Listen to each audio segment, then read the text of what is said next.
Donc en fait, le sujet du jour, c'est on a récupéré une application, Rémi qui s'occupait de l'appli, et il est allé à la pêche et il est tombé. Et il peut plus revenir bosser, donc on récupère l'appli pour lui. Alors Rémi, c'était une personne particulière, hein, il travaillait tout seul dans son coin. Et puis on pensait qu'il avait une application dont tout le monde se moquait. En fait, c'est pas vrai du tout. Quand on l'a décommissionné, il s'avérait que ça a crié et du coup, il faut la maintenir. Alors qu'est-ce que peut faire son application?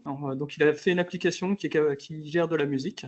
Donc elle est capable, à partir d'une note quelconque, de trouver une distance en demi-ton avec une autre note recherchée, ou à partir d'un ensemble d'intervalles et d'une tonique, elle est capable de donner les notes de la gamme qui correspondent. Donc voilà, c'est son application. Maintenant, il faut la récupérer. Le métier, on ne connaît pas trop. Pour nous aider, on a un petit tableau là qui nous permet de nous rendre compte de ce que sont les notes. Donc les notes, je ne sais pas si vous connaissez le principe de la musique. Je pense que oui, un minimum. En fait, c'est un toroïde, les notes. Ce qui fait que quand on est sur Si, si on fait +1, on arrive sur Do. Et quand on est sur Do, si on fait -1, on arrive sur Si. Chaque note a potentiellement un autre nom pour simplifier. Donc Rémi, dans son application, il a choisi de calculer les distances en demi-ton pour éviter d'avoir des nombres à virgule. Ainsi, on n'a que des nombres entiers.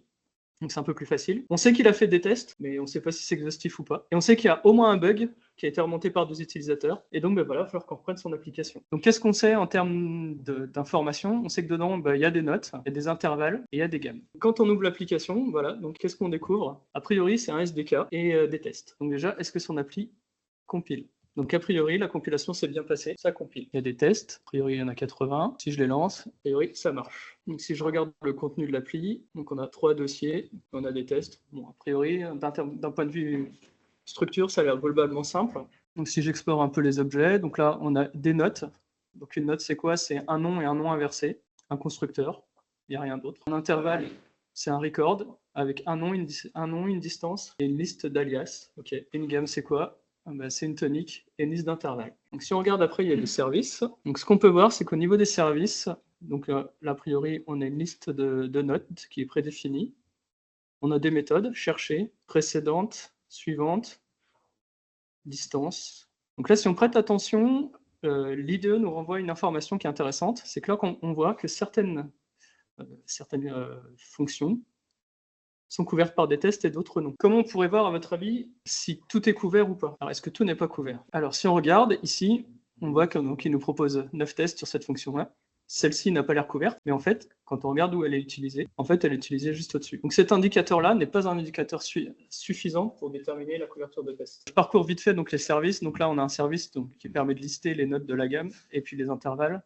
Et de l'autre côté, on a juste une méthode chercher. Donc là, si on se base que sur l'IDE, on n'arrive pas du tout à se rendre compte de ce qu'est la couverture réelle des tests. Je vous propose d'utiliser un petit outil. Il faut juste que je ramène la fenêtre. Donc en ligne de commande, je vais lancer un outil magique. Donc ce qu'on peut voir, donc finalement, Rémi a pas trop mal bossé, puisqu'on a quand même 98% de code couvert. Donc si on regarde ici, on voit que donc forcément c'est dans le SDK. Et dans cette classe-là, il y a des éléments qui ne sont pas couverts, qui apparaissent en rouge. Donc, grâce au code coverage et à cet outil, donc ça nous permet de nous rendre compte que tout n'est pas testé. Donc, ce qui est déjà un premier indicateur. Donc, ce que je vous propose, c'est de voir un peu quelle peut être la limite de cet outil. Donc là, ce qu'on a vu, c'est que ligne 32 dans le service, qu'a priori, cette méthode-là, ce test-là n'est pas couvert. Donc c'est tout, on va le couvrir. Donc du coup, c'était sur la méthode. Donc c'est la méthode chercher. Donc a priori, ce qui manque, c'est un test qui vérifie que quand une note est nulle, ça renvoie nul. Bon, on va l'ajouter. Est-ce que c'est possible que chercher renvoie nul? A priori, chercher, il se base sur une note. Si la note, elle n'est pas trouvée, il y a de bonnes chances que si la note, elle n'est pas trouvée, renvoie nul, effectivement. Donc du coup, on va chercher une note qui n'existe pas. Alors quand on cherche une note qui n'existe pas,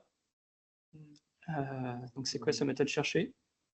Alors comment il fait? On va regarder un peu. On va chercher phi. Donc on va chercher, hop, donc là on a phi. Donc du coup on cherche une note qui n'existe pas et une distance. Donc je vais prendre une distance, hop là, on va prendre une distance égale à 1. Quand ça sert à rien, maintenant l'IDE a trouvé que c'était bien de supprimer les variables. Donc là normalement on est d'accord, hein. On vérifie que c'est rouge.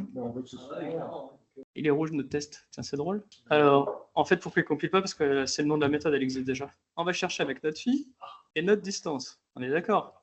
Mais là, on n'en sait rien, on va obtenir un truc. On est d'accord. On ne sait pas ce qu'on va obtenir. On n'a jamais testé le code. Donc là, notre test, qu'est-ce qu'il dit? On relance tout. Donc évidemment, il ne passe pas. Donc là, ça ne fonctionne pas. A priori, normalement, on devrait obtenir nul. C'était cette ligne-là. C'est ça qu'on veut tester. Alors on voit qu'en fait, finalement, c'est pas une note qu'il veut, c'est un nom. Non, on est bien à ligne 32, oui, c'est ça. Donc en fait, c'est un nom. Je me suis trompé de méthode. Là, je rajoute un test. Donc finalement, ça, on n'a plus besoin. Si, la distance, on a toujours besoin. Donc on peut la mettre direct. Donc là, maintenant, ça marche.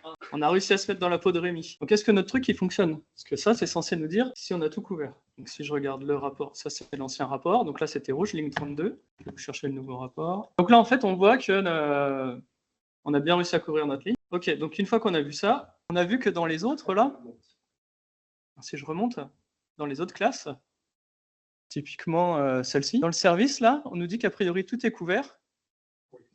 Donc déjà, c'est cool. Mais moi, j'aimerais bien aller faire le bazar là dans cette zone-là. Là, on a du paramétrage. Est-ce que c'est couvert, ça? Si j'enlève un paramètre, est-ce que ça fait quelque chose? Donc du coup, en fait, on se rend compte que là, on a retiré un truc, ça change que dalle. Donc si je régénère le rapport, évidemment, a priori, est-ce qu'on le voit dans le rapport? Je vais vous chercher le nouveau rapport. Il a absolument rien vu. Comment on pourrait faire pour s'en rendre compte, en fait, de ça? L'intérêt, il était là, c'était de vous amener au mutation testing. Donc en gros, l'idée, c'est tu vas avoir un outil qui va passer, qui va scanner tout ton code. Quand il va avoir des comparaisons, il va muter les comparaisons. Si jamais tes tests ne passent pas au rouge, c'est que c'est pas couvert. Et donc après, tu as des rapports qui te permettent de te rendre compte de ça. Donc on va le lancer. Est-ce qu'il est là? Donc moi, j'ai utilisé Striker Mutator. Donc voilà, c'est un choix. Hein. Donc qu'est-ce qu'on fait? En fait, quand il va se lancer, il va parser le code, il va trouver tous les tests. Donc là, il va en trouver 80 et quelques. Il va créer des mutations.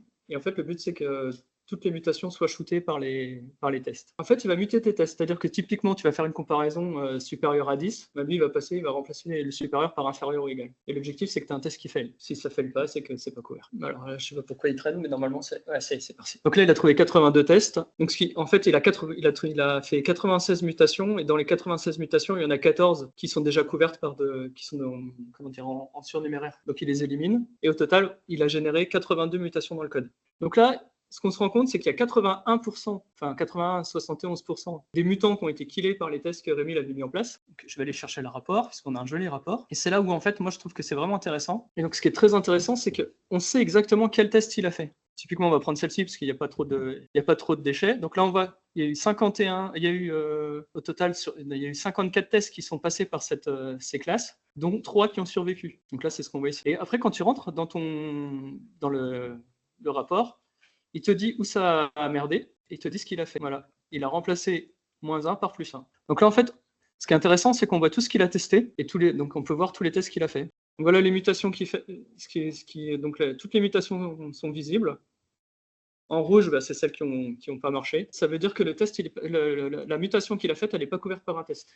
Donc là, ce qui est intéressant, c'est qu'en fait, on voit donc les tests qui sont les insertions qui ne sont pas couvertes par des tests. On peut se rendre compte aussi, si je retourne, tout à l'heure, on avait dans les intervalles, quand j'ai retiré tonic, ça n'a rien changé. En fait, là, lui, il est capable de voir en fait que tonic n'est pas utilisé, puisqu'il le mute. Et en fait, ça reste. Donc là, il nous dit qu'en gros, on a tonic et unisson qui ne sont pas utilisés. Alors, comment on peut voir le test? Voilà, il a remplacé par cette chaîne-là. Et en fait, il n'y a pas de tests qui ont fait. Donc voilà, et il a fait ça, il a remplacé tonic par une chaîne vide et ça ne fait pas. Donc c'est quand même très très pratique pour se rendre compte que la couverture de test n'est pas exhaustive. Alors, hop. Donc on va s'amuser, on va en couvrir un pour voir si ça évolue. En plus, ce qui est intéressant avec Striker, bon après, que ce soit Striker ou un autre, peu importe. Mais il couvre pas mal de techno, hein. Tu peux faire du JavaScript, tu peux faire du .NET avec. Donc, bah, pour tester l'outil, hein, on va rajouter une petite méthode vite fait. On va pas s'embêter, hein, je l'avais préparé en amont. Alors je respecte toujours le pattern de notre ami Tonton. Hein. Donc là, du coup, j'ai rajouté une méthode c'est celle qui donne le -1. Donc hop, c'est ce test-là qu'on va essayer de couvrir. Donc c'est le premier qui est rouge, voilà celui-ci. Après, le code, je vous passe le code, hein, c'est pas le but. Donc voilà, l'idée c'était de vous présenter donc comment à travers des tests on peut essayer de prendre pied sur une application. Le truc c'était de semer la confusion dans le code volontairement. Donc l'idée en fait, on vous l'a bien compris sur cette présentation, c'était d'introduire donc un peu le mutation testing. Donc voilà, c'était l'objectif de cette présentation, de vous montrer cet écart possible entre deux outils.